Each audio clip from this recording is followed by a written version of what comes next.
안녕하십니까 여러분. 다들 중간고사 잘 보셨나요? 자, 오늘은 이제 중간고사 이후에 이제 후반부 수업을 시작하도록 하겠습니다. 자, 벌써 9주차가 되었네요. 9주차 첫 번째 수업, 오늘의 주제는 배열입니다. 자, 여러분, 오늘은 우리는 다 같이 배열이 무엇인지, 그리고 배열을 선언하고, 그리고 배열을 사용하는 방법에 대해서 우선 배워보도록 하겠습니다. 자, 그러면 수업을 시작하도록 하겠습니다.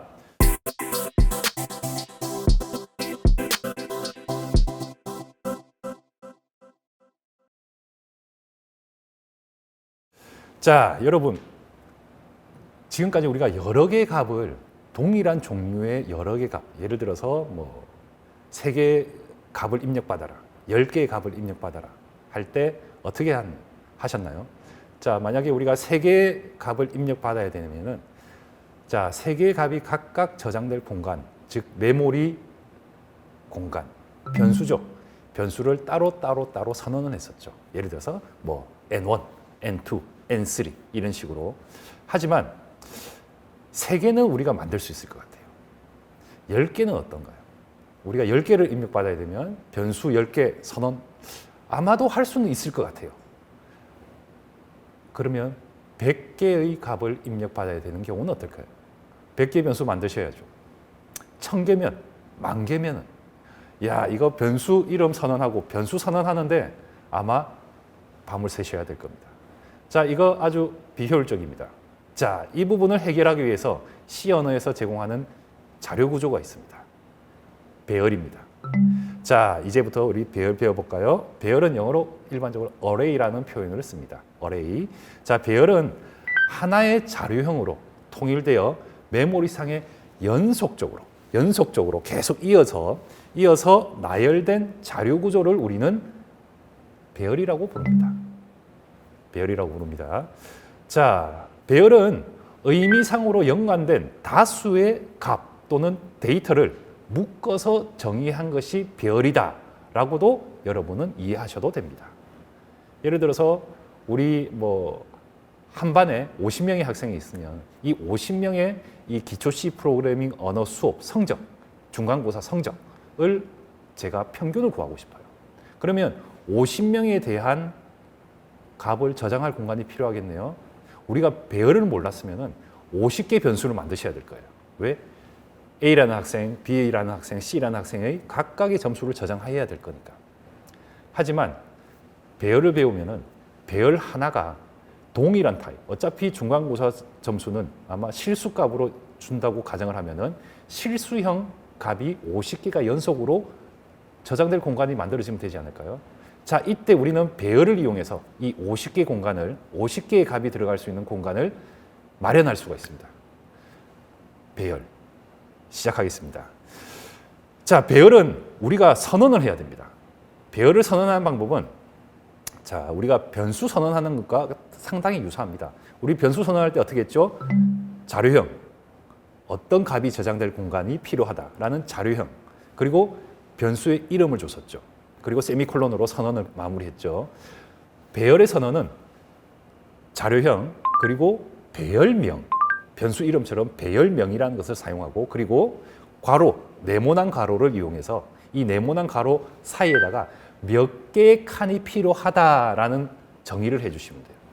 예를 들어서 50개 칸이 필요하다. 그러면 이 네모 괄호 안에다가 50이라는 숫자를 적으면 되는 거죠.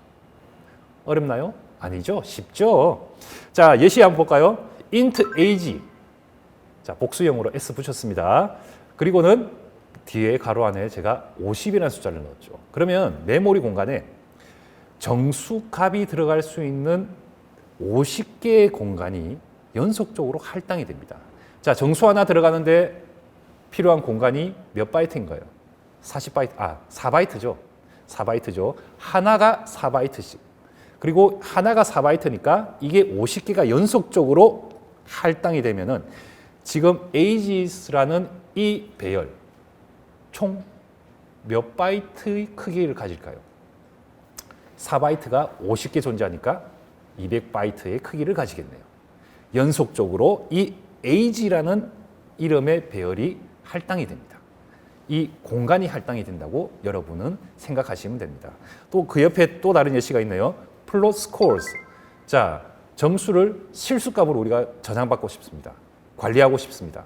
그런데 우리가 10개의 값을 연속 10개의 값을 우리가 필요로 한다면은 이 10개가 들어갈 공간 스코어즈라는 이름의 배열로 10개 공간을 만들어낼 수도 있겠네요. 자, 선언을 하고 선언과 동시에 우리 컴퓨터는 실수값 10개가 들어갈 공간을 연속적으로 할당을 하게 됩니다. 이해가 되셨나요? 자, 그리고 우리가 배열을 배울 때, 그리고 여러분이 C 언어를 공부하실 때, 그리고 C 언어를 사용하실 때, 저는 배열과 관련해서 꼭 여러분한테 한 문장을 기억해라고 하고 싶어요. 그 내용은 배열명은 주소다 라는 한 문장입니다. 다 같이 한번 기억해 보실까요? 아니요. 자, 주변에 사람이 없으면 한번 외쳐주세요. 배열명은 주소다. 이 의미가 뭐냐? 잠시 제가 그림으로 표현해 보겠습니다. 우리가 배열을 선언하면 예를 들어서 int라 할게요. int형으로 제가 배열을 int ary라는 배열명을 주고 제가 5칸을 선언한다고 5칸짜리의 배열을 정수 5개가 들어갈 수 있는 배열을 만든다고 가정할게요. 자, 그 배열 이름은 ARY, 그냥 어레이를 줄인 말입니다. 자, 그러면은 메모리 공간 어딘가에 값 하나, 둘, 셋, 넷, 5개가 들어갈 공간이 만들어진다는 뜻입니다. 5개의 값이 만들어지는 공간이 만들어지는데 이 공간 이 전체를 우리는 ARY라는 배열명이 이 공간을 부른다, 지칭한다라고 이해하셔도 됩니다. 그리고 실제로 이 녀석은 메모리 공간이에요. 그렇죠? 그렇기 때문에 이 메모리 공간이 시작되는 곳의 주소를 우리는 C 프로그램 안에서는 이 배열명이 이 주소를 표현하기도 합니다. 자, 우리가 다음에 배울 포인터라는 주제가 있는데 그 포인터랑 이 배열명은 서로 잘 어울려서 다닐 거예요. 자, 그렇기 때문에 여러분 지금 먼저 기억해 주십시오. 배열명은 어떤 주소단데 어떤 주소요? 배열이 시작하는 곳의 주소라고 기억해 주시면 감사하겠습니다. 자, 그러면 우리 이 그림을 가지고 조금 더 이해해 볼까요? 자, 지금 5칸 선언했죠? 한 칸마다 4바이트가 될 거예요. 왜? 각각이 정수값이 들어갈 공간이기 때문에. 전체는 20바이트가 되겠죠. 이 배열의 크기는 20바이트가 될 겁니다. 다음은 우리가 다음 슬라이드 보고 공부합시다. 자, 다음 슬라이드 가볼까요? 배열에는 한 칸 한 칸을 우리는 원소라고 부릅니다. 배열에서 선언된 각 한 칸 한 칸, 엘리먼트라고 부르고 원소라고 부르는데 이 한 칸 한 칸은 우리가 실제로 저장하고 싶은 값 하나하나씩이 들어갈 공간이 되겠죠. 그렇죠? 자, 그리고 우리는 이 한 칸 한 칸을 변수 하나처럼 사용할 수가 있어요.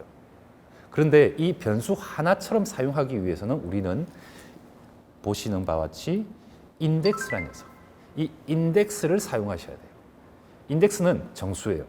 여러분 혹시 다른 곳에서 인덱스라는 단어 들어보신 적 있나요? 사전을 이렇게 덮어서 이렇게 바라보면은 겉면에 보면 A, B, C, D, E, F, G 해서 이렇게 뭔가 프린트된 내용이 있어요. 이게 뭐냐면 제가 만약에 boy를 찾고 싶어요. BOY, boy를 찾고 싶어요. 자, 우리 그러면 이 사전에서 첫 장부터 boy를 찾아서 가는 게 효율적인가요? 아니면은 B 세션에 가서 찾아내는 게 더 빠를까요? 당연히 처음부터 가는 것보다는 B부터 시작되는 곳에 가서 boy를 찾는 게 빠르겠죠. 자, 그때 우리는 겉면에 적혀 있는 이 A, B, C, D, E, F, G 이게 인덱스가 됩니다. 순차적으로 처음부터 우리가 검색해 나가는 것이 아니라 중간에서 우리가 원하는 위치로 이동하기 위한 하나의 값으로서 하나의 위치 값으로서 사용되는 게 인덱스라고 생각하시면 돼요. 자, 배열로 돌아올게요. 배열도 보면 여러 개의 칸이 존재합니다. 연속된 여러 칸이죠. 자, 이 매 칸마다 매 원소마다 자신만의 인덱스를 가집니다. 자기 자신만의 인덱스를 가지는데 이 인덱스는 숫자로 표현됩니다. 0부터 시작되는 값으로. 그래서 실제로 인덱스가 0인 원소는 첫 번째 칸을 의미합니다. 그리고 인덱스가 1인 녀석은 두 번째 칸이 되겠죠. 그리고 인덱스가 3인 녀석은 어떻게? 세 번째 칸인가요? 아니죠. 네 번째 칸이 되겠죠. 왜? 인덱스는 0부터 시작하니까. 그래서 첫 번째 칸 0, 1, 2, 3이면 네 번째 칸이 맞네요. 자, 네 번째 칸입니다. 자, 이런 식으로 매 엘리멘트를 순차적으로 접근하는 게 아니라 내가 원하는 곳으로 바로 갈 수 있도록 해주는 게 인덱스라고 생각하시면 돼요. 색인이라고도 부르죠. 자, 또 다른 예가 있나요? 예를 들어서 만약에 50개의 배열, 칸으로 구성되어 있는 정수형 배열이 있다고 칠게요. 자, 50칸을 만들기 위해서 선언할 때 50이라는 숫자 썼어요. 그러면은 이 배열이 가질 수 있는 인덱스의 범위는 어디서부터 어디까지죠? 0부터 50까지? 아니요. 0부터 49까지가 될 겁니다. 아셨죠? 여러분 종종 실수합니다. 실제로 경험자들도 약간 경력이 있는 개발자들도 가끔씩 이 어레이 인덱스를 범위를 잘못 설정할 때가 있어요. 자, 여러분 가끔씩 실수할 수 있는데 자, 뭔가 잘못된 걸 찾으면은 잘못됐다 싶으면은 내가 인덱스 범위를 벗어나게 하지 않았냐라는 것도 한 번쯤은 생각해 보실 필요가 있을 것입니다. 자, 그러면 우리 실제로 샘플 코드를 가지고 우리가 한번 공부해 볼까요? 자, 지금 보시는 샘플 코드는 간단한 겁니다. 그냥 배열을 선언하고 어떤 식으로 쓴다 정도까지만 이해하시면 될 거예요. 자, 먼저 메인을 봅시다. 메인에서 보니까 캐릭터스라는 이름의 배열을 선언했습니다. 몇 칸짜리로 선언했나요? 5칸짜리로 선언했죠.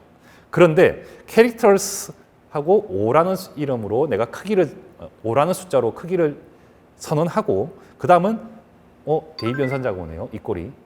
그리고는 중괄호 열리고 A, B, C, D, E라는 각각의 문자들이 나열되어 있네요. 자, 이런 경우는 배열의 선언과 동시에 초기화를 시키는 목적으로 우리가 사용된 코드가 되겠습니다. 자, 여기서 A라는 문자는 배열의 첫 번째 칸에 들어갈 거예요. 즉, 인덱스가 0인 엘리멘트에 들어갈 값이 되는 거죠. 자, 만약에 인덱스가 4인 캐릭터스 배열 원소는 어떤 문자를 가지고 있을까요? 아마도 E라는 문자를 가지고 있겠네요. 그렇죠? 자, 그 다음 줄 가봅시다. 자, int형으로 num이라는 배열명을 주고 4칸을 만들었습니다. 자, 4개가 정수가 들어갈 수 있는 공간 4개가 연속적으로 할당이 된 거죠. 자, 그리고 그 공간에는 그 다음에 보면 num하고 인덱스 0을 사용했죠. 자, 잠깐만요. 제가 표시를 할게요. 이 줄을 봐주십시오. 자, 첫 번째 칸입니다. 왜? 인덱스가 0이니까. 이 공간에 제가 어떤 값을 대입한다는 뜻이죠? 1이라는 값이 들어가겠네요. 다시 그림을 그려볼까요? 지금 메모리 공간 어딘가에 자, 정수값 4개가 들어갈 수 있는 공간이 만들어질 겁니다. 자, 이 전체를 이 공간을 우리는 num이란 이름으로 배열명을 줬네요. 그렇죠? 그리고 또한 이 배열이 시작되는 이 메모리의 주소가 이 배열명이 표현하고 있을 겁니다. 알겠죠? 자, 그리고 첫 번째 칸은 우리가 이 첫 번째 엘리멘트, 첫 번째 원소는 이렇게 표현 가능할 겁니다. num하고 0이라는 인덱스를 붙였어. 그리고 이 공간에다가 어떤 값을 지금 우리가 대입하려고 하나요? 1이라는 숫자를 대입하려고 하네요. 그러면 첫 번째 4바이트 공간에 정수 1값이 대입이 되는 겁니다. 자, 두 번째 공간인 인덱스가 1인 녀석, 즉 요 공간이죠. num 1이 되겠죠. 인덱스가 1인 공간에는 우리가 어떤 값을 주죠? 2를 집어넣고 있네요. 자, 세 번째 공간, 인덱스가 2인 공간에는 3을 대입했고 네 번째 공간에는 4를 대입하는 코드가 연속적으로 수행이 되어 나가네요. 어떻게? 배열 공간 안에 각 칸에 각 원소의 값을 대입하는 거 어렵지 않죠? 쉽죠? 자, 그리고는 또 우리가 또 하나 기억하면 좋은 게 배열은 실제로 반복문과 자주 사용돼요. 왜? 여러 개 칸이 있고 그 여러 개 칸에 값을 넣고 여러 개 칸의 값을 읽어 드릴 때 매번 한 줄 한 줄 매번 인덱스 하나하나 지정해 주면서 코드를 만들어 가는 것보다 반복문을 이용해서 반복적으로 우리가 그 배열에 접근해서 값을 넣고 값을 읽어 드리는 게 더 효율적일 겁니다. 한번 보시겠어요? 하단에 보면은 포 반복문이 보이시죠? 소문자 i입니다. 소문자 i는 0입니다. 초기화 시켰습니다. 그리고 i가 4보다 작으면은 참이라고 했네요. 그리고 i는 1씩 증가가 됩니다. 그렇죠? 자, 우리 반복문 할 때 우리 공부 많이 했죠? 이 부분은 우리 뭐라고 부르죠? 초기식이라고 부릅니다. 이 부분은 뭐라고 부르죠? 논리식. 논리식. 이 부분은 증감식이라고 부르죠. 자, 초기식을 하고 논리식이 참이면은 뭘 하나요? 반복해서 할 일을 하죠. 반복해서 하는 일이 뭔가요? 현재 썸에다가, 현재 썸은 제가 썸을 선언할 때, 이 공간을 만들어낼 때 0이란 값으로 초기화 시켰습니다. 거기에다가 플러스, 그럼 최초 반복일 때는 썸에는 0이 들어있겠네요. 썸에다가 현재 넘, 이 넘이라는 배열의 첫 번째 칸. 왜 첫 번째 칸이라고 우리가 명시할 수 있나요? 말할 수 있나요? 현재 인덱스가 i로 사용됐네요. i가 가지는 정수값 얼마죠? 초기 값으로 0을 줬으니까 i는 0이겠네. 그러면 인덱스가 0인 칸은 첫 번째 칸이잖아요. 첫 번째 칸에 있는 값을 읽어오겠네요. 1을 더해주겠네요. 0 더하기 1이 되어서 썸은 1로 다시 업데이트가 되고, 그리고 한 번 더 반복이 되면은 i는 1 증가되겠죠. 0에서 1로 바뀌겠네. i 값은. 그러면 인덱스가 1인 배열 칸은 몇 번째 칸이에요? 두 번째 칸이네. 두 번째 칸에 들어있는 값을 읽어와서 또 기존에 가지고 있던 썸의 값에다가 두 번째 칸에 있는 값을 더해주는 작업을 하네요. 계속적으로 반복해 나가겠네요. 언제까지? 첫 번째 칸에서 마지막 칸까지. 왜? i는 0부터 해서 어디까지 증가될까요? 0, 1, 2, 3까지 되고 i가 4가 되는 순간 논리식은 거짓이 되니까 반복을 멈출 거잖아요. 그렇죠? 자, 그러고 나면은 실제로 이 반복문은 4개 칸에 있는 모든 값을 한 번씩 읽어서 썸이라는 곳에 더해주는 작업을 해나가는 겁니다. 자, 우리 이 간단한 샘플을 가지고 배열을 선언하고 초기화하는 것도 한번 우리가 학습을 해봤고, 마찬가지로 배열을 선언해서 그 배열 한 칸 한 칸을 지칭해서 값을 대입하는 방법, 그리고 반복문을 통해서 그 배열로부터 첫 번째 칸부터 마지막 칸까지 값을 읽어드리는 것을 한번 연습을 해봤습니다. 자, 오늘 수업은 여기까지 하겠습니다. 자, 다음 수업은 우리 2차원 배열, 그리고 이 배열을 이용한 실제 문제 해결을 다 같이 해보도록 하겠습니다. 자, 오늘 수업 수고 많으셨습니다. 마치겠습니다.